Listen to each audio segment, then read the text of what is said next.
Welcome back, everybody. Charley Hogwood with survivaldispatch.com with another little interesting piece of information that we like to do. So most of you know that I manage group operations. I consult with groups, I work with them to get their groups up and running.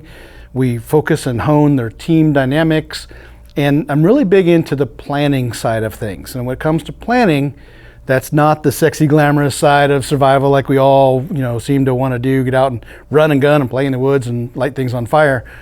But in order for a group to work effectively, you really need to have some foundational documents, some plans, some contingencies for what to do in case of. Not everything is just get out there and lift heavy things and break stuff. Sometimes you have to operate in the best interest, health and welfare of your members and of the community around you as a group. And when I say group, I also mean family. If it's just your family, that is your survival group. If you have more people come in, extended family, still a survival group. 20 unknown people that you just met and you're stuck together, well, that's technically still your survival group based on the situation. So one of the contingency plans that I do recommend and I work with other people on is called the charity plan. So you're thinking, well, Charley, why am I worried about a charity plan? I've worked really hard to store all my own stuff. I'm good to go.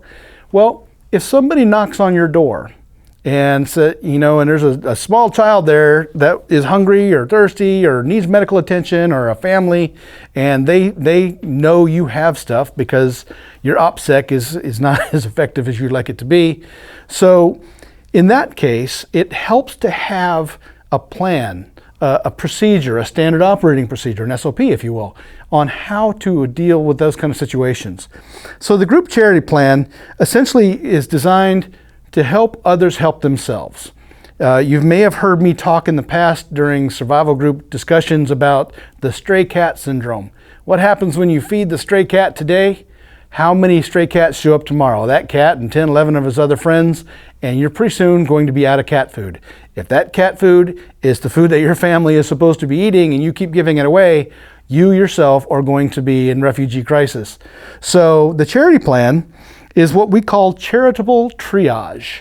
And what that means is we're going to evaluate somebody who comes to us who is in need of some sort of support for whatever it is, whether it be food, finance, machinery, medical, whatever it is, that we're going to evaluate that. We're going to triage it the same way we would an injury. So you know how we all do the triage for injuries? Same thought process, but different idea. So what we're going to do is we're going to figure out, is that somebody that we need to help? Do they have any skills? Do they need to join our group? Do we not want anything to do with them?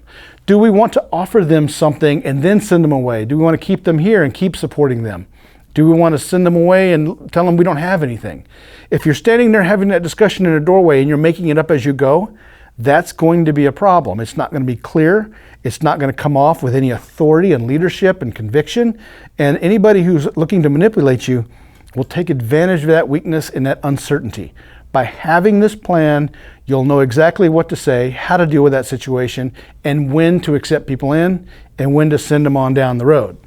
So this could be if they have a skill, if they have something that is of use and you want to bring them in and support them, that's great. It could be temporary, it could be long-term. We have a new member vetting process that we use for these situations on the fly. That's a whole nother thing. It's a flow chart that we put together. In this kind of situation, we want to have supplies maybe a little extra that we've accounted for charity. So if I tell everybody I want 3 months worth of food storage, I would recommend having an additional 10% of the food storage to be used as a buffer in case you have to address a charity situation. So if I use that extra 10% and somebody comes knocking on the door and I'm like, well, I feel that maybe my best good could be done by giving them a little bag of food and sending them on the way, fine. I've got the extra to do it because I planned for that. You got to decide, are you feeding the stray cat or are you really helping somebody who's not going to tell your secrets and that you got food before they get down to where you're going to send them? So the other side of that is, if whether or not I give them anything and send them down the way, I already want to know where I want to send them. I don't want to just shoo them down the road and have them sleeping out by my fence. That's going to be a problem.